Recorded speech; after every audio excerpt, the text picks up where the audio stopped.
네, 지난 시간에 검토 의견서에 대해서 봤는데 이번 시간에는 변론 요지서에 대해서 보도록 하겠습니다. 변론 요지서는 피고인 이을람에 대하여 변론 요지서를 작성하도록 출제가 되었고 그 작성 양식은 1번부터 이렇게 주어져 있지요. 특정 경제범죄, 가중처벌 등에 관한 법률 위반, 횡령의 전부터 기재가 되어 있습니다. 그런데 이 피고인 이을람에 대한 특경가법 횡령의 점은 앞에서 검토한 바와 같이 그 속에는 피해자 박고소에 대한 배임죄, 이중매매로서요. 그리고 피해자 갑통 주식회사에 대한 대표이사로서 김갑동의 업무상 배임죄, 배임죄에 대한 이을람의 공동정범의 형태가 되겠지요. 그런 내막이 숨어 있고요. 먼저 이게 이제 전형적인 325조 후단무죄 사안이라는 것을 파악을 하셨을 텐데요. 증거 능력이 없는 증거부터 살펴보면 사법경찰리가 작성한 김갑동, 공동피고인인 김갑동에 대한 공범인 공동피고인이죠. 피의자 신문조서가 있습니다. 기록에 보면 29쪽 이하에 있는데 이 법리는 이제 더 자세히 살펴볼 필요 없겠지요. 1회, 2회 변시 시험 기록을 통해서 제가 여러 번 설명을 드렸기 때문입니다. 피고인 여기서는 이제 이을람에 대한 거니까요. 여기서 말하는 피고인이라는 건 이을람이겠죠. 피고인 이을람과 공범관계에 있는 다른 피의자에 대한 검사 이외의 수사기관 작성 피의자 신문조서, 사법경찰 작성의 피의자 신문조서는 그 피의자의 법정 진술에 의하여 성립의 진정이 인정되더라도, 김갑동에 의하여 성립의 진정이 인정되더라도 당의 피고인인 이을람이 공판기일에서 그 조서의 내용을 부인하면 또는 내용을 부인하는 취지로 부동의하면 증거 능력이 부정된다는 법리가 있지요. 그래서 이 사건의 경우 증거목록 8쪽에 보시면 내용 부인의 취지로 피고인 이을람이 김갑동에 대한 사경 작성의 피의자 신문조서에 대해서 부동의한 것을 보실 수 있을 겁니다. 그래서 결국 증거 능력이 없게 되고 있고, 피해자 박고소가 이제 법정에 증인으로 나와서 증언을 하는데 그 증언 내용 중에 김갑동으로부터 들었다는 얘기가 있습니다. 무슨 얘기를 들었냐 하면 받은 돈을 이을람과 함께 다 써버렸다라는 말을 김갑동으로부터 들었다는 얘기죠. 그래서 원 진술자는 김갑동이 되겠고 진술자는 증인 박고소가 되겠죠. 그래서 피고인 아닌 타인 박고소의 진술이 피고인 아닌 자 박고소의 진술이 피고인 아닌 타인의 진술 김갑동, 지금은 이을람에 대한 거니까요. 김갑동은 타인으로 취급이 되죠. 316조 2항에서 말하는 피고인 아닌 타인의 진술을 내용으로 하는 것이기 때문에 316조 2항에서 말하는 전문 진술에 해당합니다. 피고인 아닌 자의 진술, 즉 박고소의 진술이 피고인 아닌 타인 김갑동의 진술을 내용으로 하는 거기 때문에 그렇죠. 그 경우에 원 진술자인 김갑동이 법정에 출석하여 지금 재판을 받고 있지 않습니까? 그렇다면 원 진술자가 질병이나 외국 거주, 소재불명, 그 밖에 이에 준하는 사유로 인하여 진술할 수 없는 때에 해당하지 않지요. 요건을 충족하지 못하는 것이죠. 그래서 결국 증거 능력이 없게 됩니다. 역시 1회, 2회 변호사 시험 해설에서 자세히 설명했기 때문에 이제는 이렇게 간단하게 설명하고 넘어갈 수 있겠습니다. 사법경찰리가 작성한 박고소에 대한 진술조서 중에서 진술조서의 증거 능력은 312조 4항에 의해서 판단해야 되는데요. 같은 내용이 있죠. 김갑동으로부터 이을람과 함께 돈을 써버렸다. 범행으로 인해서 취득한 돈을 나눠서 썼다는 건 굉장히 중요한 진술이죠. 이것은 역시 앞서 본 바처럼 316조 2항의 진술이고요. 2항에 해당하고요. 이런 경우 재전문 진술에 해당하죠. 전문 증거 312조 4항이라는 전문 증거 속에 316조 2항의 전문 진술이 다시 들어 있으니까요. 네. 진술 조서라는 전문 증거 속에 다시 이 재전문 증거가 전문 증거가 들어 있으니까 이 진술 조서는 재전문 증거가 되는 것이죠. 이런 경우 진술 조서의 증거 능력과 전문 진술의 증거 능력을 모두 갖추어야 증거 능력이 인정된다는 게 판례 입장이고 유일하게 재전문 증거에 대해서 증거 능력을 인정하는 법리이기도 하죠. 전문 진술이 기재된 진술 조서에 대해서는 두 가지 증거 능력 요건을 모두 갖추어야 증거 능력이 있다. 그런데 앞서 본 바와 같이 이미 316조 2항에서 말하는 원 진술자가 진술 불능 요건을 갖추지 못하고 있기 때문에 마찬가지 이유에서 증거 능력이 없겠습니다. 한편 전총무 명의의 증명서가 증거로 제출되어 있는 것을 볼 수 있습니다. 46쪽에 보시면 그래서 이 46쪽에 나오는 전총무 명의의 증명서는 결국 313조에 따른 진술서에 해당할 것인데 313조에 따른 진술서의 증거능력 1항에 따른 증거능력을 보면 법조문을 밑에 제가 써놨죠. 313조 1항은 전 이주의 규정 이외에 피고인 또는 피고인 아닌 자가 작성한 진술서나 그 진술을 기재한 서류로서 작성자 또는 진술자의 자필이거나 서명 또는 날인이 있는 것에 한해서 공판준비나 공판기일에서의 그 작성자 또는 진술자의 진술에 의하여 성립의 진정함이 증명된 때 증거로 할 수 있습니다. 단서는 이제 피고인의 진술을 기재한 경우고 이 경우는 피고인의 진술을 기재한 경우는 아니기 때문에 전총무 명의의 증명서가 문제가 되는 것이죠. 기록에서 46쪽을 잠깐 보고 올까요? 네, 46쪽 진술서가 이제 처음 등장했다고 보여지니까 한번 보고 오도록 하겠습니다. 네, 46쪽의 기록을 잠깐 살펴보겠습니다. 46, 네. 이와 같은 증명서라고 해서 전총무 명의로 작성이 돼 있죠. 그런데 이 전총무 명의의 증명서에 보면 전총무가 갑동 주식회사의 총무부장으로서 내용 2012년 5월 10일경에 회사 사무실에서 김갑동이 이을남에게 5만원짜리 현금 다발 40개 2억 원을 주는 것을 목격한 사실이 있습니다. 이런 증명서의 내용이죠. 다시 해설로 돌아와서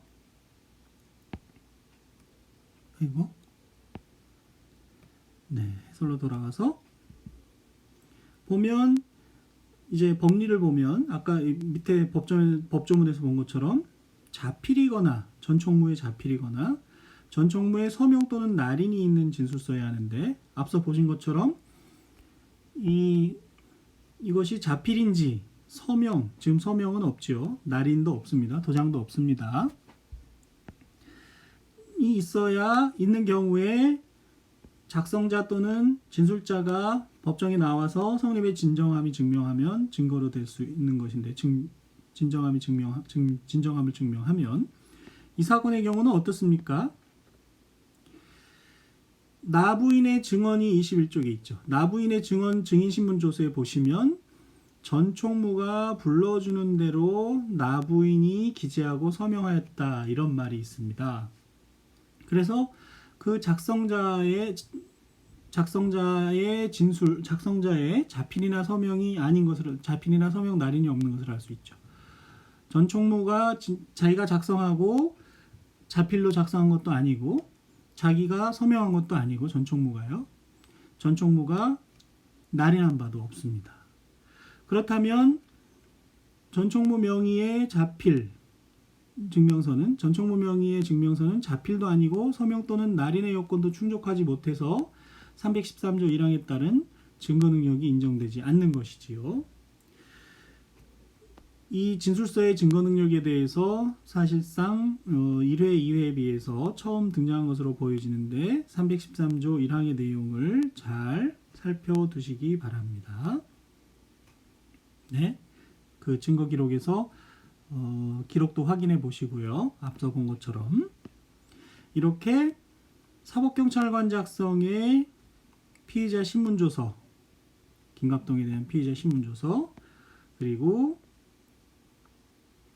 박고서에 대한 증언 중에서 김갑동으로부터 들었다는 부분이 기재되어 있는 증인 박고서의 증언, 진술, 그리고 그와 같은 진술이 담겨 있는 박고서에 대한 진술조서, 그리고 전총무 명의로 작성됐다는 증명서는 증거 능력이 없다는 것을 알 수 있습니다. 그렇게 증거 능력이 없는 증거를 배척하고 나서 증명력이 부족한 증거를 이제 배척을 해야 되겠죠.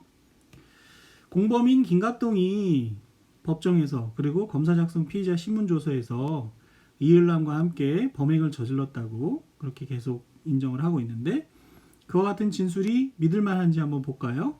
경찰에서는 일단 김갑동의 진술이 번복이 되는데요. 경찰에서는 이을남과 짜고 처분할 이유가 없다라고 30쪽에서 진술을 했다가 검찰 신문조서에 와서는 함께 처분한 것이 맞다.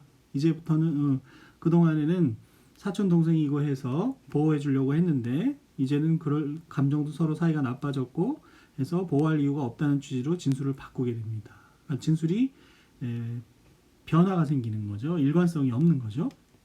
한편 이을남에게 2억 원을 줬다면, 즉 이을남이 2억 원을 받았다면 그로부터 겨우 열흘이 지난 후에 뒤에서 보는 것처럼 신용카드 갈취 범죄를 할 필요가 있겠느냐. 2억이나 받은 사람이 100만 원을 인출하려고 겨우 100만 원을 인출하려고 신용카드를 갈취할 수가 있겠느냐. 물론 그럴 수 있지요. 하지만 지금 변론 요의서를 작성하는 변호인의 입장에서는 당연히 이렇게 주장을 할 수 있는 것이죠.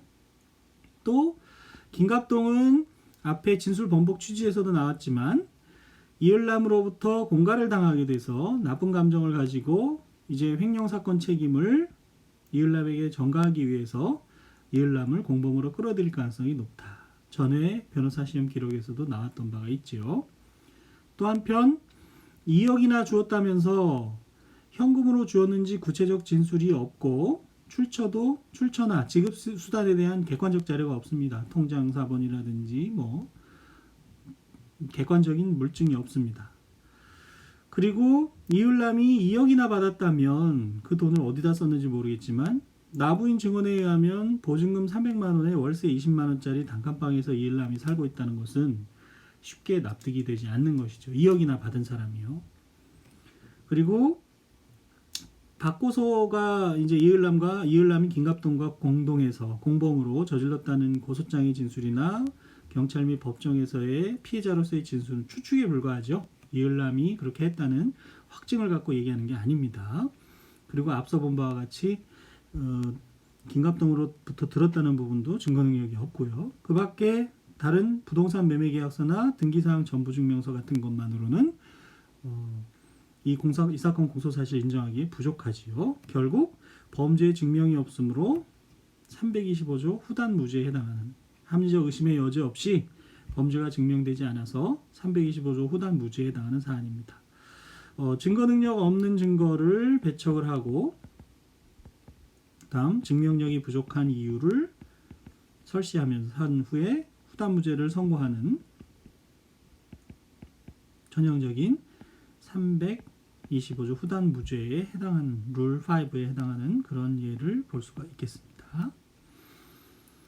네, 그래서 그럼 여러분들은 어떻게 썼는지 한번 살펴보겠습니다. 피고인 이을남에 대해서 변론 요지서, 특경가법 위반, 횡령의 점, 증거 능력 없는 증거로 들어갔죠. 여기에는 그런 법리가 숨어 있다 그랬죠. 피해자 박고소에 대한 배임죄, 그리고 피해자 김갑동에 대해서는 갑동 주식회사에 대해서는 업무상 배임죄가 문제가 된다는 거죠. 앞서 검토의견서에서 본 바와 같이.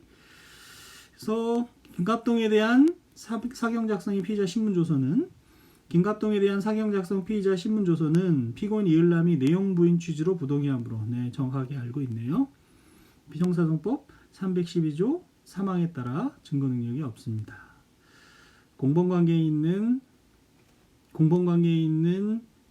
피고인에 대한 사경 작성의 피의자 신문조서에 대해서는 당의 피고인 그 진술한 피고인뿐만 아니라 당의 피고인이 내용 부인의 취지로 부동의하더라도 증거 능력이 없다는 게 판례의 입장이지요. 네, 그리고 두 번째는 지웠고요. 검사 작성의 피의자 신문조서 중 김갑동 진술 부분 이렇게 했는데요. 이 부분은 지웠으니까 생략하고, 박고소의 법정 증언, 박고소의 증언 및 증언이란 말은 결국은 법정에서 할 수밖에 없기 때문에 증인은 증언이라고만 쓰시면 되고 굳이 법정 증언이라고 쓸 필요는 없습니다. 법정에서의 진술이 곧 증언인 거죠. 그러니까 증인의 법정 진술이 증인, 그죠? 피고인의 법정 진술이 증언은 될 수 없으니까 증인의 법정 진술을 줄여서 얘기하면 증언이 되는 것입니다. 그리고 바꿔서의 진술 조서 중 김갑동 진술 부분, 김갑동으로부터 들었다는 부분이죠. 김갑동은 정확하게 얘기하면 피해자 바꿔서는 김갑동이 이을남과 함께 돈을 이미 다 써버리고 함께 썼다는 부분이 중요한 거죠. 다 써버리고 없다고 말하였다고 하는 부분, 들었다고 하는 거죠. 들었다는 부분이 더 낫겠습니다. 전문 진술이니까.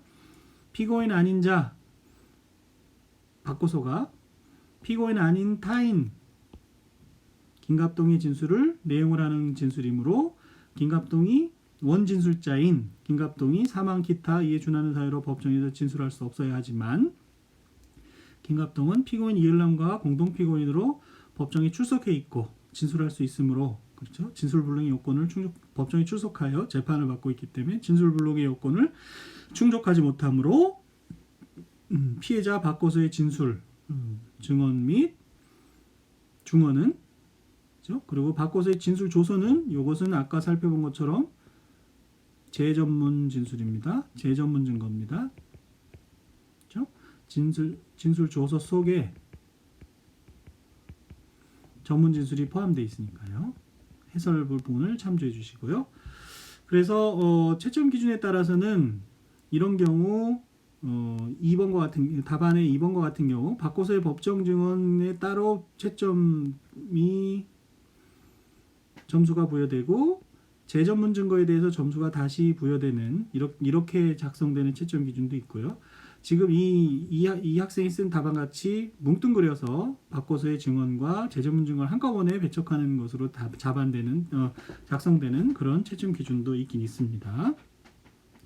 여러분은 간단하게 이것이 재전문 증거라는 거, 하나는 전문 진술이라는 거, 하나는 전문 진술이 담긴 재전문 증거라는 것을 간단하게 구분을 해주시고 그에 대해서 배척은 공통되게 배척을 해도 되겠죠. 결국은 원진술자의 진술불능이라는 316조 2항의 요건을 충족하지 못하기 때문에 증거 능력이 없다. 이렇게 같이 배척을 해주셔도 좋겠습니다.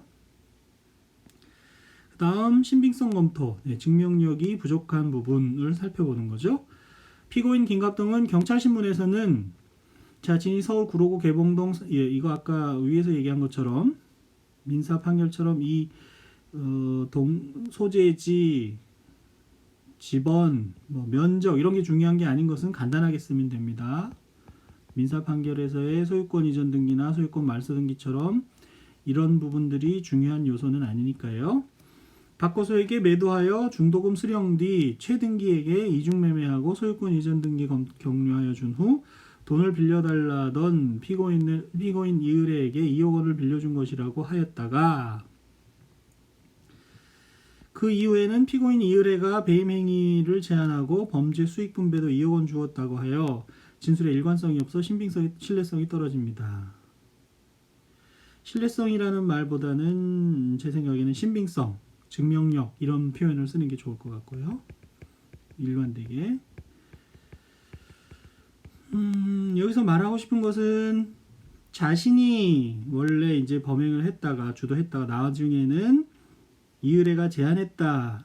이을애가 범행을 제안하고 수익을 분배했다. 이런 식으로 이게 이제 대조가 되는 부분인데 명확하게 이게 분명하게 드러나지가 않죠. 이 답안에서는. 그래서 진술이 처음에는 단독 범행이었다는 취지로 얘기하다가 나중에는 이을애의 제안으로 공동 범행을 저질렀다는 부분이 부각이 되면 좋겠습니다. 무슨 얘기를 하고 싶어 하는지는 알겠어요. 또한 피고인 이을애가 피고인 김갑동으로부터 2억 원을 받았다면 2억 원을 받은 뒤에 생활비가 없어서 피고인 김갑동을 협박하여 카드를 교부받고 100만 원을 인출했다는 것은 경험칙에 반합니다. 쉽게 납득이 되지 않는 거죠. 앞서 해설강의에서 얘기한 바와 같습니다. 피고인 이을애가 2억 원을 수령한 뒤에도 10년 전부터 거주하던 판자촌에서 계속 보증금 300만 원, 월세 200만 원에 단칸방 집에서 거주하는 것도 역시 경험칙에 반한 2억 원이나 받았다면. 그렇죠. 해설 강의에서 나온 바와 같고요. 그 다음 교통사고 후 생계를 도와주던 피고인 김갑동에 대해 나부인이 감사 인사로 전총무 명의 증명서를 작성하였다는 것을 의심하지 않을 수 없고, 네, 이런 부분도 가능하다고 보여집니다. 네. 정신은 멀쩡하던 사람이 뇌출혈로 갑자기 사망했다는 것은 병원에서 지속치료하다가 갑자기 사망한다는 것이 이 부분은 조금 납득이 어렵네요. 충분히 그렇게 사망할 수 있으니까요. 이 부분은 조금 이해가 되지 않는, 설득력이 없는 변론이네요. 피고인 김갑동은 피고인 이을혜를 강도로 고소하고 있는데 신문 과정에서 진술을 바꾼 동기가 별도 사건인 강도 사건에서 합의 등 형을 줄이려는 것이 아닌가 하는 의심이 강하게 들어 신빙할 수 없습니다. 감정이 나빠졌다는 얘기죠.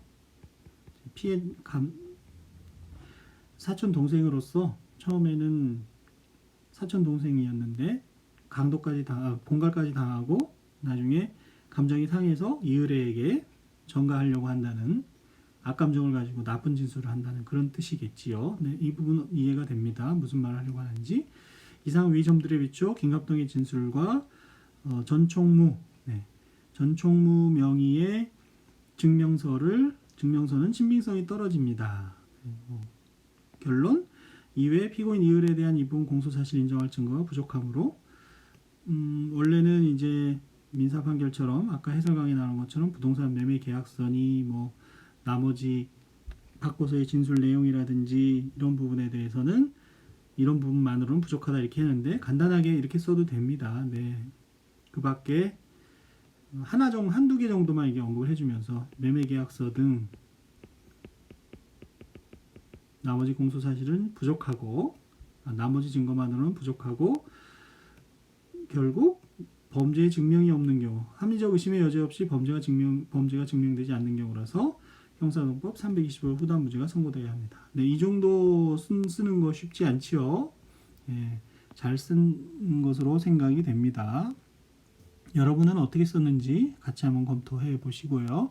다음 학생 또 답안을 보면, 네, 피고인 이을남에 대하여 특경가법 위반의 점, 네, 그래서 주장의 요지, 네, 이렇게 쓰는 건 상관없습니다. 가나가 바뀌었으면 이렇게 표시를 해가지고 요 사이에다가 가를 이렇게 쓴다고 화살표로 이렇게 해도 됩니다. 네, 전혀 그런 건 관계없습니다. 그래서 주장의 요지부터 먼저 살펴보면 피고인은 횡령 및 배임죄와 관련하여 피고인 김갑동과의 공모 사실이 없다고 주장하고 있습니다. 간단하게 이렇게 쓰는 것은 좋습니다. 바람직하기도 하고요. 간단하게 공동하여 범죄를 저지른 사실이 없다고 변명하고 있어서 이제 아래에서 살펴보게 되는 거죠. 먼저 특경가법 위반 무죄의 점인데 특경가법 제3조 이득액이 5억 이상인 경우에 적용되나 사안의 경우 이을혜가 피고인 이을혜가 뭐나요? 어떤가요? 갑동 주식 회사에 대한 횡령 행위에 대한 이득액, 피해자 박고소에 대한 배임 행위에 대한 이득액 각 5억 원 미만이므로 특경가법이 적용되지 않습니다. 네, 이 부분은 앞서 검토 의견서에서 검토한 바 있죠? 검토 의견서에서. 그래서 문제 양식을 잘 보시면 검토 의견서에서 검토한 부분을 변론조지서에서 원용할 수 있다. 그리고 변론조지서에서 작성한 부분을 검토 의견서에서 원용할 수 있다. 이런 식으로 작성이 돼 있죠. 제가 기록을 잠깐 보면서 정확한 문구를 말씀드리면 문제 양식이 뭐라고 되어 있냐면요. 나중에 1페이지 작성 요령 3번에 보시면 됩니다.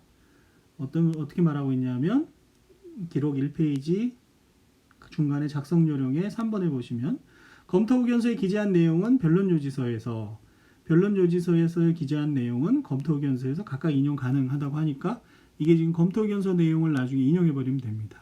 직경가법 위반죄가 성립하지 않는 것은 위 검토 의견서에서 본 바와 같습니다. 이런 식으로 그냥 인용해 버리시면 됩니다. 문제 보시면 인용할 수 있도록 되어 있습니다. 1페이지 작성 요령 다 이거 이제 그런 답안이 나오리라는 걸 감안을 해서 채점 기준 만들 때 문제를 만들 때 그렇게 한 거죠. 작성 요령 3번에 보시면 그렇게 나와 있습니다.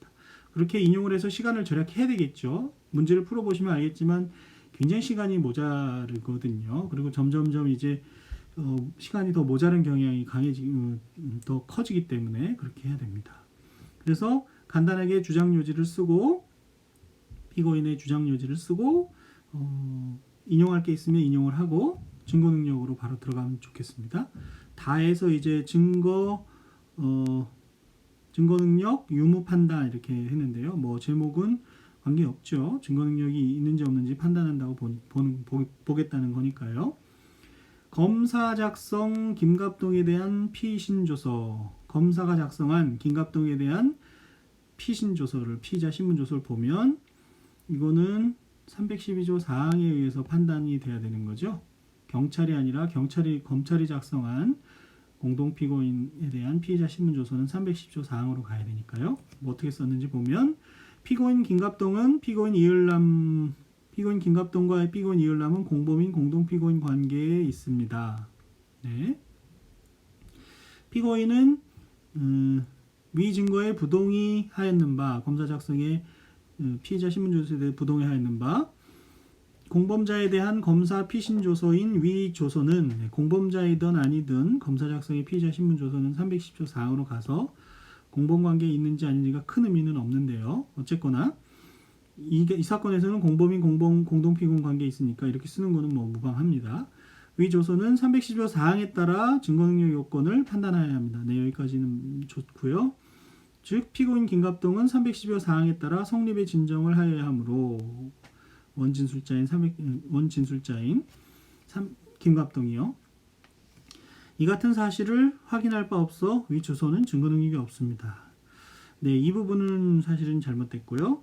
피고인 김갑동이 자신에 대한 검사 작성의 피의자 신문조서에 대해서 성립의 진정을 인정하면 310조 4항에서 말하는 성립의 진정을 인정한 것으로 보겠다는 것이 실무의 견해라고 볼 수 있습니다. 그래서 판례 중에 보면 판례 번호를 작성해 드리면 9.1도 3346 판결 같은 경우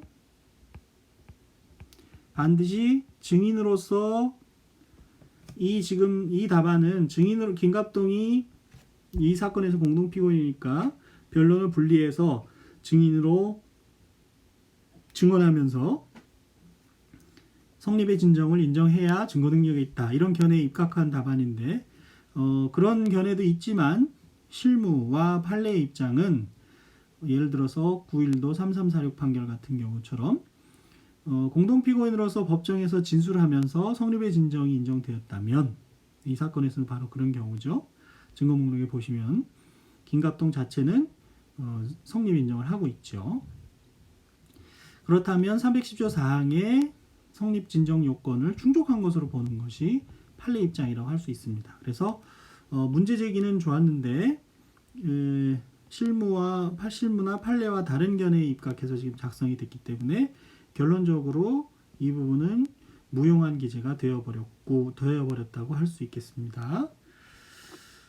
조금 어려운 얘기일 수 있는데 검사 작성의 공범인 공동피고인에 대한 피의자 신문조서가 312조 4항에 따라서 증거능력이 판단돼야 된다는 것은 여러분이 잘 알고 있었을 겁니다. 그 312조 4항의 요건 중에서 반대신문할 수 있었어야 되고, 그렇죠? 공판기일이나 공판준비기일에 성립의 진정이 있어야 된다고 하는데 그때 반대신문을 하려면 증인이 되어야 되는 것이 아니냐라는 견해에 입각해서 답안지와 같은 견해를 취하는 견해도 있지만 실무는 공범으로서 법정에서 재판을 받고 있는 상황에서 성립 진정한 것도 괜찮다. 그리고 공동피고인이 같이 재판을 받고 있기 때문에 반대신문도 할 수 있었던 거 아니냐 이런 견해를 취한다고 봐야 됩니다. 그래서 결론적으로는 실무에는 부합하지 않는 그런 답안이 되고 말았습니다. 두 번째로 사경 작성의 김갑동에 대한 피의자 신문조서 이와 같이 검사가 작성하느냐 사경이 작성하느냐에 따라서 지금 판례 겨냥이 달라지고 있죠. 한편 이것과 관련해서 검사 작성의 피의자 신문조서에 대해서도 지금 사법경찰관 작성의 피의자 신문조서처럼 내용을 부인해버리면 증거 능력이 없도록 하는 형사소송법 개정 규정이 마련이 됐죠. 다만 그 시행 시기에 대해서 4년 내에 하도록 되어 있는데 그 부분에 대해서도 어떤 학생이 그 시행 시기가 언제쯤 될 것 같느냐, 내년 변호사 시험을 치르는데 혹시 시행이 될 수도 있지 않느냐, 이런 의문을 제기한 사람이 있었는데요. 4년으로 시행 시기를 뒤로 늦춘 것은 다른 조항과 달리 이번에 형사소송법 개정안에서 그 시행에 다소 시간적 준비가 필요하다고 보여지는 것이고요. 물론 이제 총선도 끝났고 그 검경 수사권 조정에 대한 형사소송법 개정 후속 작업이 어떻게 이루어질지는 봐야 되겠지만 아마도 여러분이 시험을 보는 내년까지 312조 1항 검사 작성의 피의자 신문조서에 대한 312조 1항과 2항의 개정 내용이 시행되기는 어려울 것으로 저는 전망합니다. 그래서 일단은 현행법 체제에 따라서 여러분이 공부를 하셔야 되고, 다만 그 사이에 그 개정이 돼서 시행되는지 여부는 한번 관심을 가지고 반드시 보셔야 될 것 같습니다. 어쨌거나 지금 상태로서는 내년 변호사 시험까지는 312조 1, 2항의 규정이 쉽게 그렇게 개정되지는 않을 것이다, 이렇게 보고 있습니다. 시행 시기가요. 개정이 아니라 시행 시기가 바로 정해지지는 않지 않을까, 이 조항에 대해서는 그렇게 생각합니다. 어쨌거나 이 현재 법 체제에 따르면 사경 작성의 김갑동에 대한 피의자 신문조서와 검사 작성의 피의자 신문조서는 이와 같은 차이점이 있다는 것이고, 사경 작성에 대한 피의자 신문조서는 공범인 공동피고인에 대한 사경 작성 피신조서는 312조 3항에 따라 증거능력 유무가 판단되어야 하는데, 기록에 따르면 피고인 이을남이 위 조서에 대해 내용 부인 취지의 부동의를 표하였는 바, 내용 부인의 취지로 부동의하였는 바, 비록 김갑동이 위 지소의 김갑동 본인이 내용 인정 및 성립 진정을 하여도 증거 능력이 인정되지 않습니다. 내용을 인정하면 성립 진정도 당연히 인정하는 것이 되겠지요. 내용을 인정한 사람이 성립 진정을 인정하지 않을 리는 없으니까요. 어쨌거나 내용 부인의 취지로 부동의를 이을남이 하면 증거 능력이 없다, 이 정도만 설치해줘도 되겠습니다. 써줘도 되겠습니다. 그 다음 박고서의 진술조서. 박고서의 법정 증언은 지금 얘기하지 않고 312조 4항의 진술조서를 얘기하는 것으로 보여지는데, 그 속에 316조 2항의 전문지술이 들어있는지를 썼는지 볼까요? 피고인이 위 진술조서의 증거에 위 진술조서에 대해 부동의하였는 바, 이렇게 하면 됩니다. 부동의하였으나 진술자인 박고서가 진정성립하였는 바, 위 진술조서 자체의 증거능력은 인정됩니다. 진술조서의 증거능력 310조 4항을 얘기한 것 같고요. 다만 진술조서 기재 중 김갑동이 받은 돈을 이을남과 같이 썼다는 게 중요합니다. 이을남과 다 써버렸다라는 진술 부분은 전문 진술이죠. 김갑동으로 들었다는. 피고인 아닌 자가 피고인 아닌 타인의 진술, 그죠? 피고인 아닌 자의 진술을 그 내용으로 하는 부분으로 312조 4항 요건 외 316조 2항 요건을 구배하였을 때, 충족하였을 때 증거능력이 인정된다는 게 판례 입장이죠. 그러나 사안의 경우 원진술자 김갑동이 피고인과 재판받고 있는 자로 진술불능의 요건이 충족되지 않으므로, 진술불능이 인정되지 않는다는 표현보다는, 그죠? 진술불능의 요건이 충족되지 않으므로 그 기재 부분은 증거능력이 없습니다. 전반적인 내용은 알고 있지만 제 강의 속에서 나오는 것처럼 문구를 조금 더 세련되게 다듬을 필요 있다. 해설 강의를 보시고요. 그렇게 다듬을 필요가 있다고 생각합니다. 나부인 작성 전청무 진술기재 서류. 작성자가 나부인이라는 것을 아예 여기서는 밝혔네요. 그래서 살펴보면 위 서류는 전총무의 진술을 나부인이 받아 적은 것으로, 그렇죠? 나부인이 받아 적었는데 내용은 전총무가 작성한 것처럼 돼 있죠. 전총무가 자기가 작성한 것처럼요. 어쨌거나 계속 살펴보면 피고인 아닌 자의 진술을 기재한 서류로 누가요? 나부인도 피고인 아닌 자고 전총무도 피고인 아닌 자인데 피고인 아닌 자가 피고인 아닌 자의 진술을 기재한 서류로 이에 대하여 증거능력 유무 판단에서 313조 1항이 적용됩니다. 해설 강의에서는 전총무가 작성한 증명서인 것처럼 제출이 되어서 그 작성자로 되어 있는 전총무의 자필도 아니고 또 전총무의 날인이나 또 뭐죠? 313조에서 말하는 서명 이것이 없다고 해서 증거능력을 배척했는데 이 답안에서는 나부인이 작성을 해서 나부인이 전총무의 진술을 기재한 것처럼 그런 서류로 봤죠. 그러려면 원래 진술서의 작성 명의인이 이제 나부인이 돼야 되겠죠. 나부인이 작성한 것으로 몇 월 며칠 전총무로부터 무슨 이야기를 들었다. 뭐 이런 식으로 작성이 돼야 될 텐데 어쨌거나 나부인 작성 명의로 보더라도 313조 1항의 진술서인 것은 맞겠지요. 그러면 사안의 경우 나부인이 위 서류에 대한 진정 성립을 하였으나 진정 성립은 되었는데 이게 나부인의 자필이기는 나부인의 자필이죠. 문서 작성이 김갑동의 요청하에서 이루어진 점 등을 고려하면 특신 상황을 인정하기 어렵습니다. 313조에서 피고인의 진술을 313조 잠깐 강의안을 다시 보시면 313조 1항에서 특신 상태를 요구하는 것은 그렇죠? 단서 규정인데요. 단서. 피고인의 진술을 기재한 서류에 대해서 특신 상태를 요구하는 것입니다. 그렇죠? 단서 조항을 잘 읽어보세요. 그런데 이 답안에서는 나부인도 피고인이 아닌 자고 전총무도 피고인이 아닌 자죠. 그러니까 특신 상태를 요구하는 것은 잘못된 것이죠. 지금 전총무가 피고인이 아닌데 전총무의 진술을 나부인이 받아 적었다 해서 특신 상태를 요구하는 건 아니죠. 피고인의 진술, 피고인이 아니죠. 전총무는.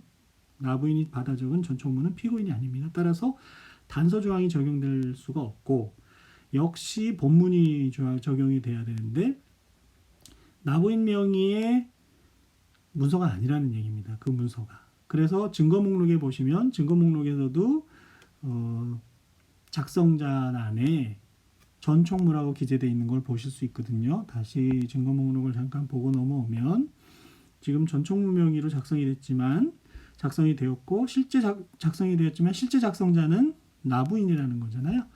그래서 증거 목록에서도 어떻게 파악을 하고 되냐면 증거 목록 9페이지를 보시면 네, 여기 순번 3번에 제가 표시를 해놨죠.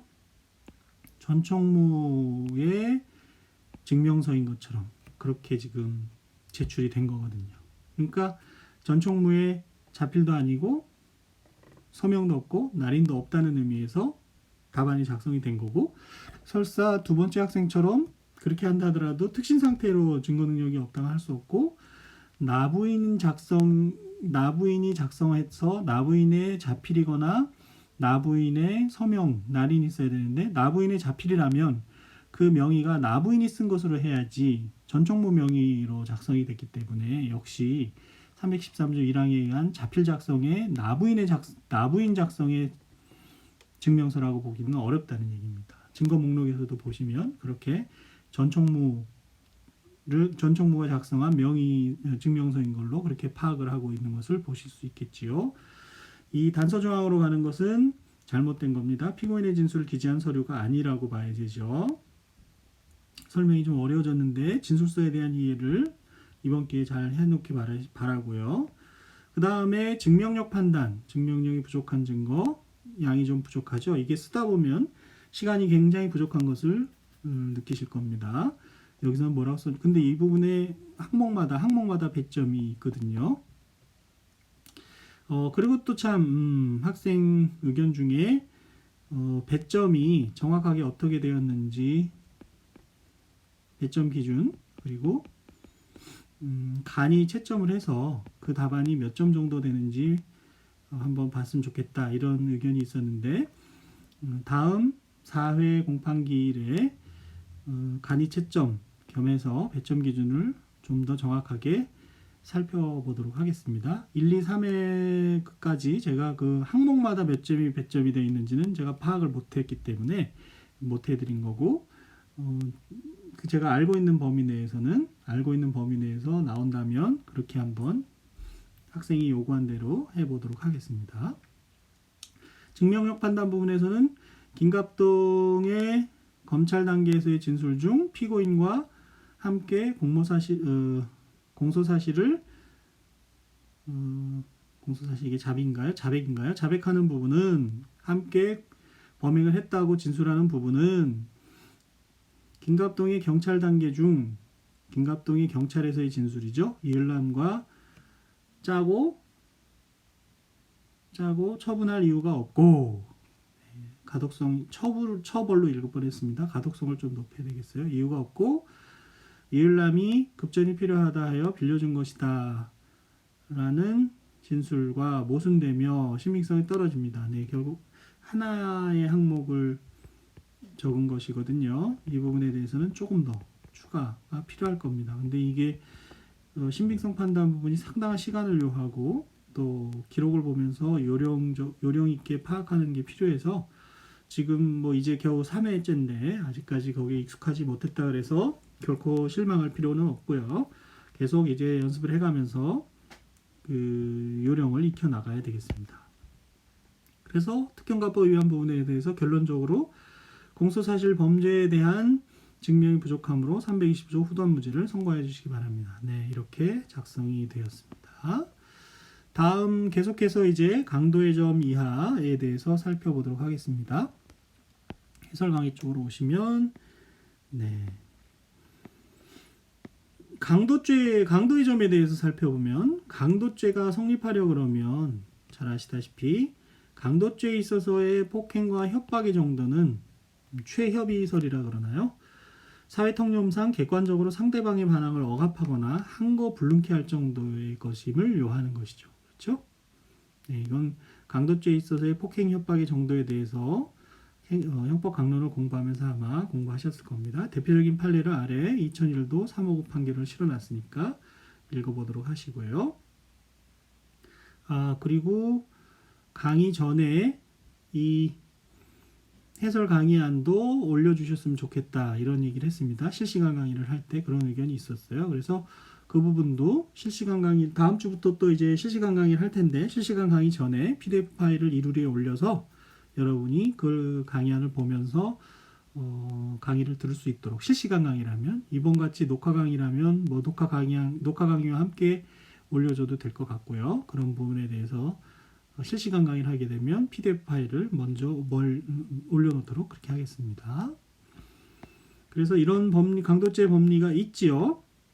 이 사건의 경우 보면 공판기록 16쪽에 보시면 공소사실 기재와 같이 이제 협박한 사실 자체는 인정이 됩니다. 그렇죠? 이엘남이 김갑동을 협박한 사실 자체는 인정이 되는데 동네 건달 수준의 남자들이 찾아와서 소란을 피울 것이 염려되거나 회사 소유 토지를 임의로 처분한 것이 발각될까 두려운 정도였다는 것이 이제 기록에 보면 인정이 됩니다. 41쪽에 조서에 보시면요. 그렇다면 강도죄에서 말하는 반항을 억압하고 반항을 할 정도로 억압하고 잠깐만요. 네, 그 부분에 대해서 다시 한번 제가 또 시간이 좀 지나니까 또 체력이 좀 딸리네요.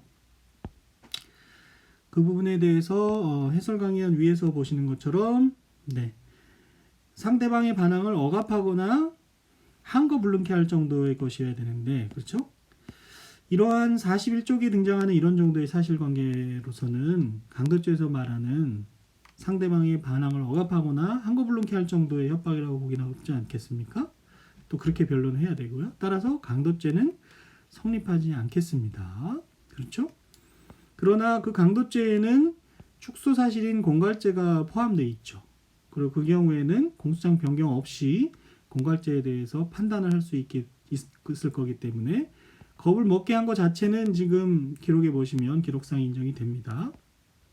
그런데 문제는 공갈죄는 일정한 친족 관계에 있는 경우에는 고소가 있어야 공소를 논할 수 있는, 공소를 제기할 수 있는 상대적 친고죄인 거죠. 근거 조문을 제가 거기다 써놨고요. 그래서 친고죄의 경우 친고죄라면 범인을 알게 된 날로부터 6월을 경과하면 고소하지 못한다는 것을 여러분이 알고 있죠. 근데 이 사건의 경우에는 피고인과 김갑동이 동거하지 않는 사촌관계에 있다는 것을 알 수 있습니다. 두 사람의 진술에서도 알 수 있고 가족관계 증명서에서도 나타납니다. 따라서 상대적 친고죄에 해당하고 고소가 있어야 되는데 고소장을 보니까 범행일로서 범인을 알게 된 날이 2012년 5월 20일이죠. 사촌관계에 있어서 누가 범인인지 뭐 당연히 알 수 있는 상황이었고요. 근데 고소가 6월이 경과한 2013년 6월 3일 날 고소가 되어서 고소장에 보시면요. 고소기간이 도과된 걸 알 수 있습니다. 그럼 고소기간이 도과된 경우에 공소를 제기하면 공소제기 절차가 법률의 규정에 위반하여 무효인 때에 해당하게 되죠. 그래서 327조 2호에 공소기각 판결 사유가 된다는 것이지요. 네. 이것도 역시 전형적인 예에 해당할 수 있는데요. 학생들이 여러분이 쓴 답안을 살펴보면요. 강도의 점에서 비동거 친족의 범죄는 상대적 친고죄로서 피해자의 고소가 있어야 하며 이때 고소에도 고소기간이 적용됩니다. 네, 그런 법리가 있는데요. 고소는 피해자가 범죄 사실을 안 날로부터 6월 내에 해야 되고요. 이 부분 공소사실에 의하면 사실관계에 의하면 피고인 이을남은 5월 20일 이땐 날짜가 중요하죠. 5월 20일 김갑동을 협박하여 신용카드 강취하였는데 고소는 2014년 5월 6일 이때 날짜를 써야 되는 거죠. 6일에 제기되었다. 그렇다면 고소기간이 지난 고소로서 효력이 없다. 따라서 이 부분 공소사실은 고소가 있어야 하는 범죄에 대하여 고소 없이 공소 제기된 것이므로 형사정법 327조 이외에 공소기각 사유가 있다. 이 부분 공소사실에 대하여 공소기각 판결을 내려주시기 바란다. 이 부분의 강도의 점에 대해서 굉장히 잘 썼는데요. 문제는 강도죄가 성립하는 것이 아니라 공갈죄가 검토되어야 하는 공갈죄, 축소사실로서 공갈죄에 대해서 변론해야 된다는 부분이 빠졌기 때문에 그 부분에 해당하는 점수는 받지 못하는 그런 사정이 되겠습니다. 다음 학생은 강도의 점에 대해서 어떻게 썼을까요? 네, 강도의 점에 대해서 썼는데 역시 칸을 이렇게 막 띄워도 됩니다. 다 못 채우죠, 결국. 피고인은 피해자들을 협박하여, 피해자는 한 명인데 협박하여 신용카드를 강취한 것으로 기소되었습니다. 그렇죠? 그 협박 내용은 신용카드를 주지 않으면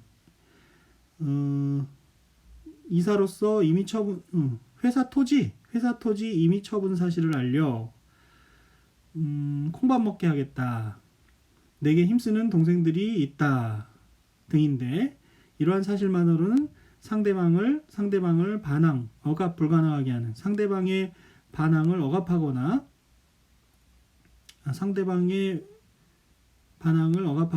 한거불능케 할 정도라는 표현을 쓰는 게 좋겠죠. 네. 상대방의 반항을 억압하거나 한거불능케 할 정도에 이르지 못한다. 정확한 표현을 연습하는 게 좋겠습니다. 협박이라 보기 어렵다. 따라서 강도죄는 320조 후단에 무죄 사유가 인정됩니다. 네. 무죄라고 후단으로 볼 수 있죠. 325 후단. 한거불능케 할 정도의 협박이 있었다고 볼 증거가 부족하다는 거죠. 보기 어렵다는 거죠. 전단, 후단, 큰 사유가 크게 절대적으로 문제되지는 않습니다. 그래서 이제 축소사실로서 공갈죄에 대해서 검토하게 되는데 위 공소사실은 강도의 위 공소사실에 강도의 죄책은 인정되지 않으나 그 축소사실인 피해자를 공갈하여 재물을 교부받은 것으로 공갈죄의 죄책이 인정됩니다. 공갈죄 죄책을 검토한다는 거죠. 죄책이 인정되는 것은 아니고요. 검토한다는 것이죠. 죄송합니다. 여기서는 공갈죄는 해당한다는 거니까 공갈죄 죄책은 인정될 수 있다. 뭐 이렇게 쓸 수 있겠네요. 네, 공갈죄 죄책은 인정될 수 있다고 쓸 수 있겠습니다. 다만 피고인과 피해자는 친족 관계이고 공갈죄는 상대적 친고죄에 해당하므로 피해자의 적법한 고소가 있어야 공갈죄의 죄책이 인정됩니다. 그렇죠? 동거하지 않는 친족관계에 있고 상대적 친고죄에 해당한다는 것이죠. 사안의 경우 피해자가 고소한 날짜는 2013년 6월 3일로 피해자가 범위를 안 날로부터 6개월이 경과한 시점에 제기되었습니다. 피해자가 언제 알았을까요? 그 날짜가 중요하겠지요. 따라서 위 공소 제기는 뭐예요? 요 글자 제가 잘 못 읽겠네요.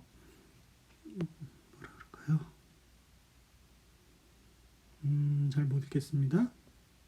고소 없이 이루어져 적법한 고소 없이 적법한을 지우고 썼는데요. 적법한 고소 없이 이루어져 그게 맞는 것 같은데 왜 지웠는지 모르겠네요. 공소제기 절차가 법률 규정에 위반한 경우에 해당하므로 327조 제2호의 공소기각 판결을 선고해 주시기 바랍니다. 네.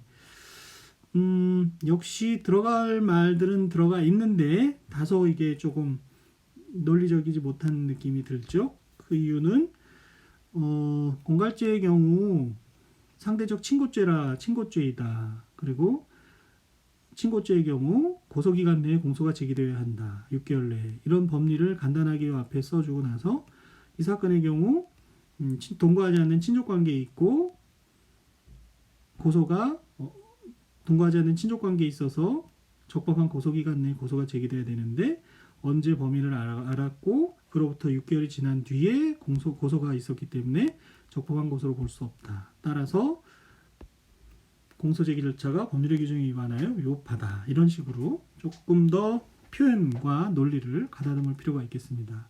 어떻게 해요? 해설 강의를 참조하셔서 그렇게 가다듬을 필요가 있겠습니다.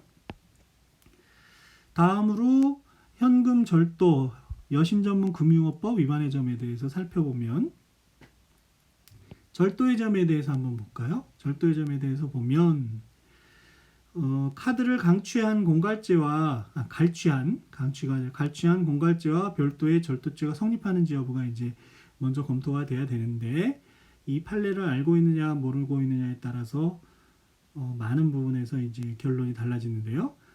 갈취, 공갈에 의해서 취득한 신용카드를 이용해서 현금을 인출하였을 때 포괄하여 하나의 공갈죄를 구성할 뿐이지 별도의 절도죄는 성립하지 않는다는 것입니다. 그 카드를 갈취한 카드로 현금을 인출하면 그 행위를 전부 포괄해서 공갈죄로 보지 그걸 각각 분리해서 신용카드를 갈취한 죄, 그 카드를 가지고 현금 인출한 절도죄 이렇게 나눠서 보지 않는다는 것이죠. 그 이유는 강취한 경우와 달리 강도죄에 의해서 취득한 경우와 달리 피해자의 의사표시가 취소되지 않는 한 예금을 지급할 수 없기 때문이라고 제가 써놨는데 자세한 판례는 아래 2007도 1375 판결에 있습니다. 카드를 강취한 경우에는 그 현금을 인출할 때 인출해달라는 의사표시가 취소되지 않는 한 취소되지 않더라도 예금을 지급하지 않을 수 있는데 하자 있는 의사표시한 것이기 때문에 강박에 의한.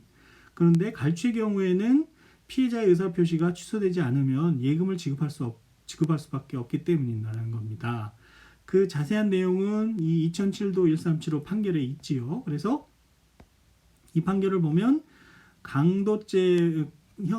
카드를 강취한 강도죄와 신용카드를 갈취한 갈취죄의 경우 이어지는 현금 인출 행위에 대해서 갈취한 경우에는 별도로 절도죄가 성립하지 않는다고 보고 강취한 경우에는 별도로 절도죄가 성립한다고 보는 것입니다. 그 논리는 의사표시 하자 문제 때문이고요. 자세한 것은 여러분이 판례를 보시고 익혀주시기 바랍니다. 그래서 이와 같은 법리에 따라 볼 때 신용카드를 갈취한 경우이기 때문에 이 사건 경우에는 앞서 본 법리에 따라서 절도죄와 절도죄가 별도로 성립하지 않고 포괄해서 하나의 공갈죄를 구성하게 됩니다. 범죄를 구성하지 않는 경우이기 때문에 325조 전담무죄로 봐야 되겠지요. 그래서 현금 절도에 대해서는 325조 전담무죄가 되고 여신전문금융업법 위반의 점에 대해서는 이런 법리가 있는 거죠. 현금카드 기능이 추가되어 있는 신용카드를 현금카드의 용법대로 사용하는 것은 여신전문금융업법, 줄여서 이제 실무에서 여전법이라고 많이 부르는데 여전법상의 부정사용에 해당하지 않는다는 것이 판례의 입장입니다. 예를 들면 근거가 되는 판례 2003도 3977 판결을 보면요. 여신전문금융업법 70조 1항 소정의 부정사용이라 함은 위조, 변조 또는 도난 분실된 신용카드나 직불카드를 진정한 카드로서 신용카드나 직불카드의 본래의 용법, 그렇죠? 신용카드는 원래 장래에 대금을 지급할 것을 예상하고 현재 구매를 한 다음에 나중에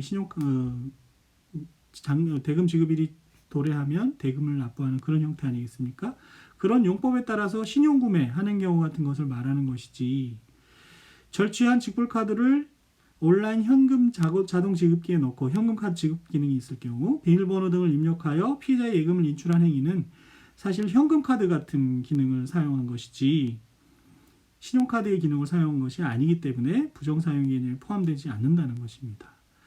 이 판례에서는 위조, 변조, 도난, 분실이라는 항목을 썼는데 저희가 문제된 이 사건에서는 여신전문금융업법 70조에서 1항 4호에 보시면 강취 또는 횡령하거나 사람을 기망하거나 공갈하여 취득한 신용카드, 여기 저희 같은 경우에 이제 공갈하여 취득한 신용카드잖아요. 이 경우에 부정으로 사용했다고 하는 것은 같은 법리가 적용이 돼서 그 신용카드 본래 용법에 따라서 사용한 경우를 말하는 것이지 현금카드 기능을 사용한 것은 이 여전법 70조에서 말하는 부정사용죄에 해당하지 않는다는 법리인 것이죠.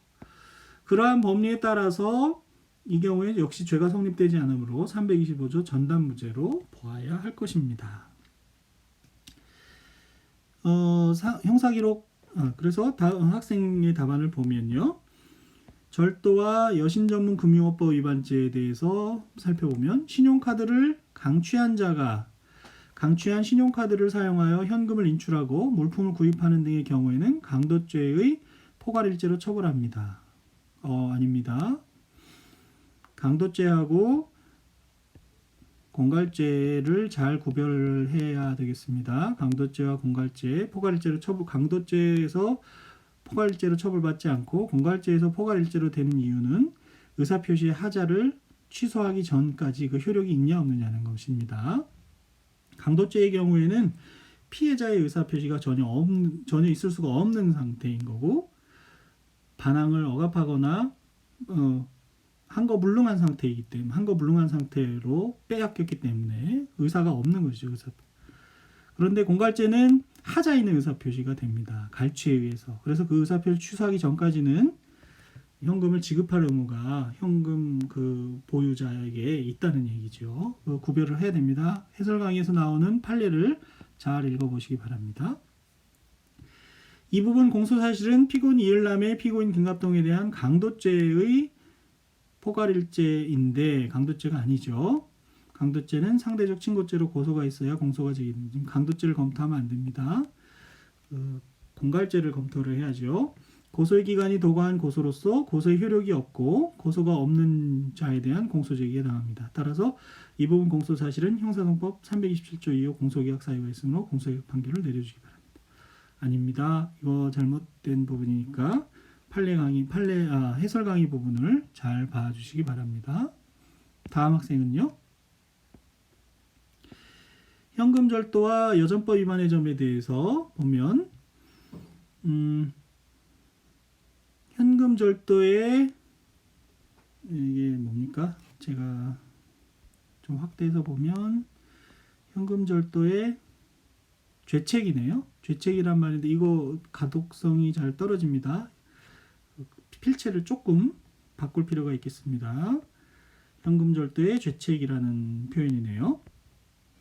판례는 비록 하자 있는 의사표시 의사표시라도 피해자의 이게 뭡니까? 피해자의 승낙이네요. 승낙으로 읽혀지는데요. 피해자의 승낙에 의하여 카드 사용 권한을 받아 현금을 인출한 이상, 네, 갈취의 경우죠. 현금 인출 행위는 공갈 행위의 1년의 과정으로 평가해 별도로 절도죄가 성립하지 않는다고 보고 있습니다. 네, 법리는 제대로 알고 있네요. 다만 이 가독성이 많이 떨어집니다. 실제 채점에서는 굉장히 빠른 속도로 채점이 이루어지기 때문에 잘 읽히지 않으면 점수를 줄 수가 없어서 점수를 못 받을 가능성이 높아지니까 이런 부분 이게 죄책의 표현인데 이거를 이렇게 좀 글자 사이를 띄어써서 볼 수 있게 자음과 모음 사이를 띄어써서 볼 수 있게 해줘야 되지 않을까 싶습니다. 이것도 승낙으로 보여지는데요. 이 자음과 모음 사이를 적절히 띄어서 읽을 수 있도록 해줘야 됩니다. 법리는 맞고 따라서 현금 인출 행위에 대해 절도의 점은 325조 전단에 따른 무죄를 선고해 주시기 바라고 다만 그 다음에 여신전문금융법으로 가야죠. 네, 여전법 위반의 제체 여전법 70조 1항 4호는 부정취득한 신용카드 등을 사용한 자를 처벌하고 있으나 판례는 갈취 등 하자 있는 의사표시에 기한 것이라 하더라도 피해자의 의사에 따라 이전된 신용카드 사용은 본죄에 해당하지 않는다고 봅니다. 그런 뜻이 아니고요. 하자 있는 의사표시 때문이 아니라 신용카드 본래의 내용에 따른 그렇죠?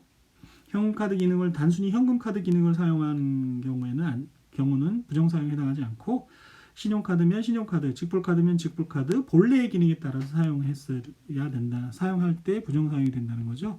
핵심적인 단어는 저도 글씨가 엉망이 되는 것 같은데 시간을 조금 드리더라도 핵심적인 단어는 본래의 용법에 따른 사용이 되겠죠. 본래의 용법에 따라서 사용한 경우만 해당하는 것이다. 그리고 따라서 여전법 위반죄에 대해서는 325조 전단 무죄를 선고해 주시기 바랍니다. 네, 이 법리가 다소 다릅니다. 해설 강의를 잘 참조를 해 주시기 바랍니다. 다음으로 점유이탈물 횡령의 점에 대해서 보면 이거는 이제 전형적인 공소기각 완성 사유에 대한 연습을 할 수 있는 사안인데요. 포인트를 찾아내느냐 못 찾아내느냐에 달렸지 포인트만 찾아내면 쓰기가 쉽죠. 공소시효가 완성되었을 때는 당연히 면소 판결 사유에 해당을 하고요. 이 사건의 경우 점유이탈물 횡령죄의 법정형은 1년 이하의 징역이나 300만 원 이하의 벌금 또는 과료로 규정이 돼 있고 법정형을 기준으로 하지 않습니까? 공소시효는. 그렇다면 공소시효는 5년입니다. 형사소법 249조 1항 제5에 따라서.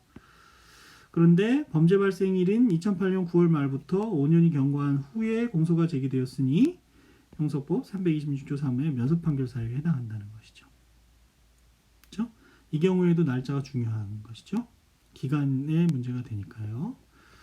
공소 제기일이 언제인지는 공소장 기재 제가 이 페이지를 여기다 10페이지에 10쪽이라고 써놨는데 10쪽에 보시면 공소장 기재 공소 제기 일자가 요 위에 2013년 10월 18일 이렇게 써 있는 거 볼 수 있고 사실 더 정확한 것은 이 도장에 찍힌 날짜라 했죠. 2013년 10월 18일 이렇게 도장에 찍혀 있는 것을 볼 수 있을 겁니다. 언제 접수됐다고 이 날짜를 확인해서 써줘야 되는 그런 사안입니다. 이건 포인트를 찾느냐 차관점을 찾느냐 못 찾느냐의 문제 있죠. 학생이 쓴 답안을 보면 점유이탈물 횡령죄는 징역 1년 이하 또는 300만 원 이하 벌금에 처하는 범죄로 형사소송법 249조 5호에 따라 5년의 공소시효가 적용됩니다. 그렇죠? 이 부분 공소사실 2008년 9월 말경 이와 같이 시험 보는 날짜로부터 3년, 5년 막 이렇게 10년 전에 오래된 날짜가 출제되면 공소시효 완성 여부를 한번 의심해 볼 필요가 있지요. 피고인 이을남의 점유이탈물 횡령죄에 대한 것인데 이 사건 공소제기일은 이 사건 공소제기일이 2014년 1월 4일인가요? 아닙니다. 이 날짜가 아니라 공소제기 일자를 기준으로 봐야 되죠. 2008년 9월 말경부터 5년의 기간이 경과한 것이 명백하므로 이 부분 공소사실은 공소시효가 완료된 범죄에 대한 공소 제기로서 형사소송법 326조 3호에 따른 면소 사유가 있습니다. 따라서 이 부분 공소사실에 대해 면소 판결 내려주기 바랍니다. 네. 요런 날짜가 틀렸을 때 이걸 무시하고 배점을 주면 좋은데 이걸 잘 모른다 해서 감점을 하거나 점수를 안 주는 불이익을 받지 않기 위해서 정확한 일자를 쓰는 그런 연습을 해야 되겠습니다. 이 날짜가 나와서 제가 다시 정확한 날짜를 확인해 보면 공소장 기록에 그쵸? 10페이지에 있죠? 10페이지에 보시면 2013년 10월 18일 공소 제기가 된 것을 볼 수 있고 더 정확한 날짜는 이 도장에 찍혀 있는 2013년 10월 18일 요 날짜가 된다는 것이죠. 기록에서 이 날짜는 현재 시험 기록에서 일치하지 않은 경우가 없었습니다.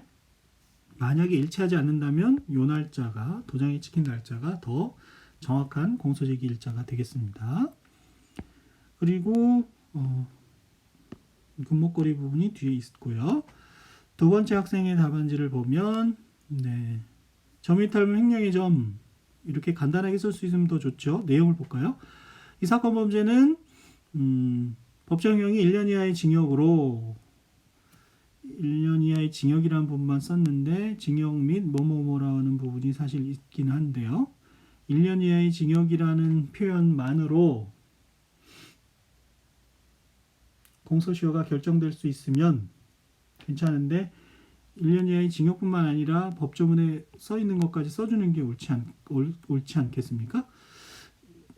249조 제1항 제5호에 따라 공소시효 5년인 범죄에 해당합니다. 네, 이렇게 간단하게 쓸 수 있습니다. 간단하게 쓸 수 있으면 간단하게 쓰는 게 좋고요. 내용만 빠지지 않으면 되겠죠. 이 사건 범죄는 법정형이 원래는 이 사건 법정형이 1년 이하 어디 뭐뭐뭐에 해당하는 범죄로서 형사소송법 249조 1항 제5호에 따라 공소시효 기간이 5년인 범죄에 해당합니다. 이런 식으로 쓰면 뭐 빠진 부분은 없게 되겠습니다. 그리고 여기서도 한 칸 띄는 게 좋겠죠? 다 칸을 못 채우니까요. 법리를 쓰고 나서 이 사건 공소 제기는 사건 범죄일인 공소시효의 진행은 원래 범죄행위 종료일로부터 되죠. 그래서 범죄일이라는 표현보다는 범죄행위 종료일인 범죄일인 표현보다는 범죄행위 종료일인 뭐 이런 표현이 더 정확하겠죠. 2008년 9월 말경으로부터 5년이 경과한 2013년 10월 18일에 이루어졌는 바, 네, 공소제기가 이루어졌는 바, 네. 공소시효가 완성되었음이 명백하므로 형사소송법 326조 3호의 면소 판결을 선고하여 주시기 바랍니다. 면소 판결 사유에 해당하므로. 네, 이 자체도 나쁜 건 아닙니다. 세 가지 요소가 다 들어 있어요. R, A, C가.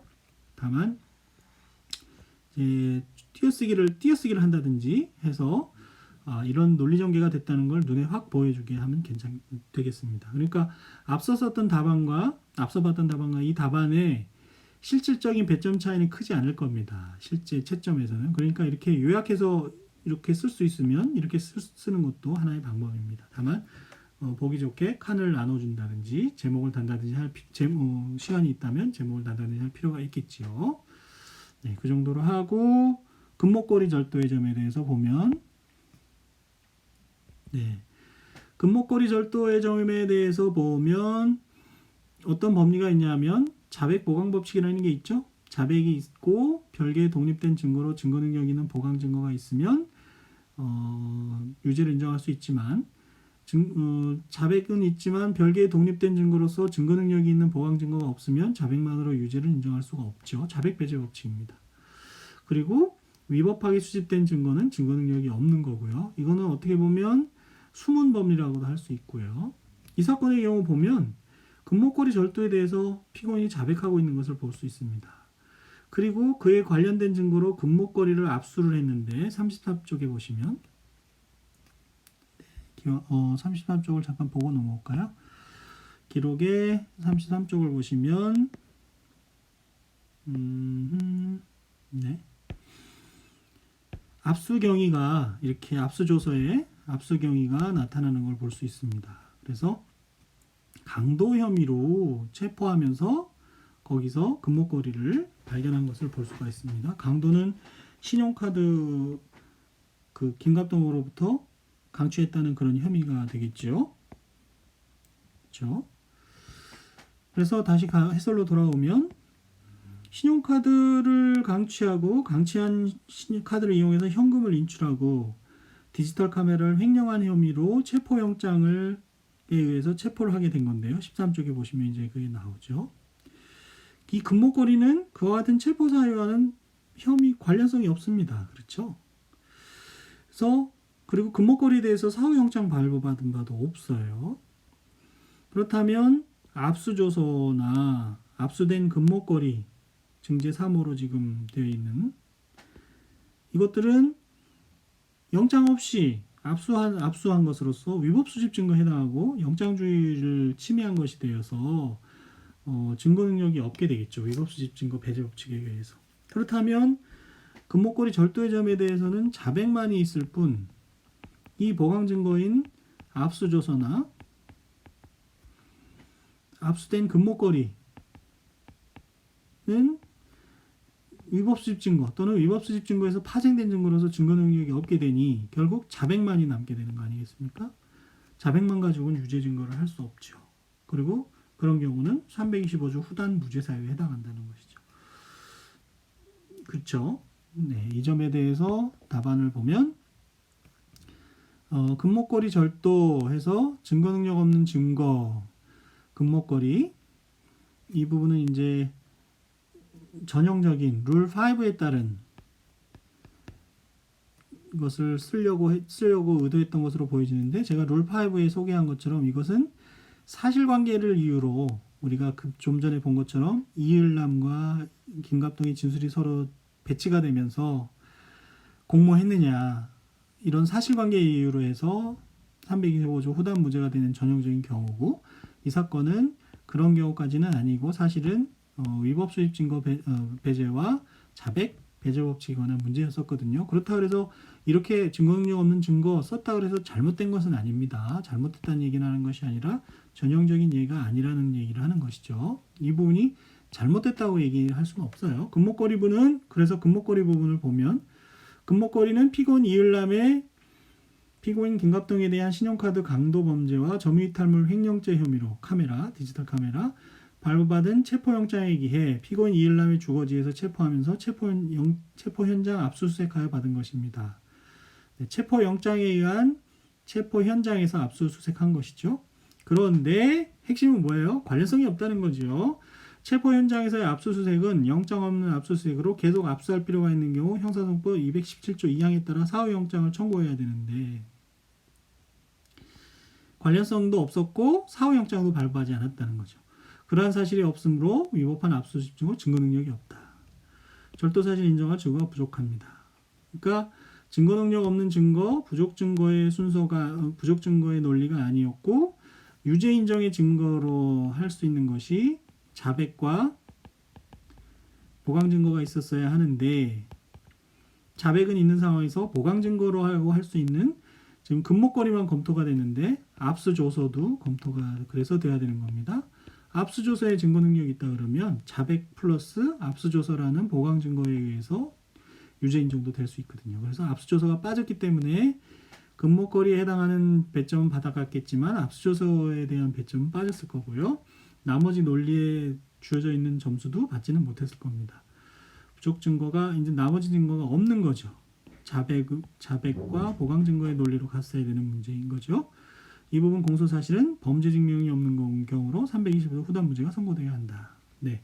결론은 맞았지만 그 과정 이르는 과정이 잘못되었던 오류가 있었던 그런 사건입니다. 네, 그런 답안입니다. 이 경우 필체는 걱정할 필요가 없고요. 이 정도로 지금 3회 만에 이 정도 답안을 쓸 수 있다면 상당한 정도입니다. 이미 평균 이상의 실력이라고 보여지기 때문에 계속적인 노력이 필요하다 이렇게 보여집니다. 다음 답안을 보시면 금목걸이 절도의 점에 대해서 증거관계를 살펴봅니다. 네, 압수물, 금목걸이와 압수조서가 있는데 체포 현장에서의 압수수색은 체포의 원인이 되는 물건 등에 하나여 인정되며, 그렇죠. 관련성이 있어야 되죠. 그렇지 않은 압수는 별건 압수로 위법한 압수에 해당합니다. 네, 해당합니다. 사안의 경우 관련성이 없으면 위법하다. 사안의 경우 이게 강도 등, 네, 가독성이 좀 문제가 있어요. 강도 등 혐의로 체포하면서 체포 원인이 아닌 다른 범죄 사실과 관련된 물품을 압수하였는 바, 이는 위법한 체포에 해당하고, 체포가 위법한 게 아니라 압수가 위법한 거죠. 위 압수에 기한 압수물 및 압수조서는 위법 수집 증거의 배제 법칙에 의하여 증거 능력이 없습니다. 지금 제가 보시는 것처럼 이게 가독성이 떨어지면 글자를 해독하느라고 여기에 어떤 점수를 줘야 되지 하는 이것이 작동이 안 됩니다. 그래서 불이익을 받을 염려가 굉장히 큽니다. 해독을 한 다음에 다시 채점 기준에 맞춰봐야 되는 그런 이중의 작업을 해야 되기 때문에요. 그리고 가독하는 읽어내는 과정에서 이게 채점 기준이 또 까먹기도 하거니와 그런 경우가 있어서 굉장히 불이익하게 작용할 수 있어요. 그래서 글씨를 잘 쓰라는 게 아니라 보기 쉽게 그러려면 자음과 모음 사이를 적절하게 띄어야 이게 보기가 좋습니다. 보기 쉽게, 그렇죠? 잘 쓰는 거하고 좀 차원이 다릅니다. 그런 게 좀 필요할 것 같습니다. 그래서 증거관계로는 피고인이 범죄 사실을 자백을 봉황할 다른 증거가 없습니다. 그러니까 원래 문제 제기는 피고인이 범죄 사실을 자백하고 그에 대한 보강 증거로 압수물과 압수조서가 제출이 되어 있는데 압수물과 압수조서가 증거 능력이 없어서 자백만으로 유죄를 인정할 수 없고 결국 325조 후단 무죄가 된다. 이런 논리인 것이죠. 네, 이 부분도 뭐 사후 영장을 받은 바도 없다는 게 추가가 돼야 될 것 같고요. 이 부분 위법 수집 증거 배제 법칙은 또 이제 차후에 계속해서 문제가 나올 겁니다. 그래서 풀어보시면서 익히도록 하고, 일단 오늘 3회까지 작성을 해봤는데 그 논리 구조가 어떻게 흘러가는지 그것을 채점자의 입장에서 읽고 점수를 배점할 수 있도록 그렇게 해주는 것이 좋겠다, 이런 말씀을 드리고, 구체적으로 이 답안에 대해서는 가독성을 다소 높일 필요가 있습니다. 읽기가 어려워서 배점된 점수를 못 받는 불이익을 필요 이상으로 불이익을 받을 염려가 있습니다. 많은 답안지를 수백 명의 답안지를 채점하다 보면 잘 읽히지 않는 답안지는 막 넘어간다는 건 이상하고, 필요한 만큼의 점수를 받지 못하고 그럴 가능성이 있게 됩니다. 그래서 아마도 답안 작성하면서 시간들이 많이 부족하실 텐데 그 속에서도 점수를 딸 수 있는 요소들을 우리가 알아내고 그것을 점수를 받는 것이 좋겠습니다. 그래서 이번 변호사 시험 결과도 발표가 됐는데 작은 점수 차이로 탈락한 사람도 제가 얘기를 들었고 해서 주장의 요지, 쟁점 이런 것도 한두 줄 정도로 정리해서 1점, 2점이라도 배점을 받아가는 것이 바람직하다라고 그렇게 이제 제가 강의의 방향을 조금 수정을 하기도 했습니다. 어쨌거나 이번 3회 변시 기록에 대해서는 이 정도로 강의를 마치고요. 역시 질문사항이 있으면 이메일을 통해서 질문을 주면 가능한 한 답변을 해드리도록 그렇게 하겠습니다. 네, 여러분 강의 듣느라고 수고하셨습니다.